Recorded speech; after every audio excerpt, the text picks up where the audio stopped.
আছে ওই তালার চাবিও বানিয়েছে কে?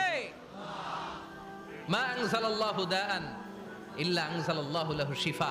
আল্লাহ দুনিয়ায় এমন কোন রোগ পাঠায় নাই যেই রোগের ঔষধ বানায় নাই, এমন কোন রোগ নাজিল করে নাই যেই রোগের কোনো চিকিৎসা বানায় নাই, হয়তো সেটা আবিষ্কার হয় নাই। অনেকে ক্যান্সারের কথা বলতে পারেন যে হুজুর ক্যান্সার এমন রোগ, এই ক্যান্সার তার নাই কোনো অ্যান্সার, কিন্তু বিজ্ঞানীরা বলতেছে এটারও অ্যান্সার আবিষ্কৃত হচ্ছে।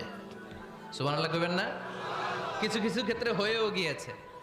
এজন্য দুঃখের পরেই আছে সুখ, কষ্টের পরেই আছে আনন্দ। এই দুনিয়াটাই এরকম, কষ্টের পরই আনন্দ। দেখবেন তারাবির নামাজ 20 রাকাত পড়তে কষ্ট লাগে না? কোমরে ব্যথা, হাঁটুতে ব্যথা, কিন্তু 20টা রাকাত যখন শেষ করে মসজিদ থেকে বের হই একটা আনন্দ আছে না নাই?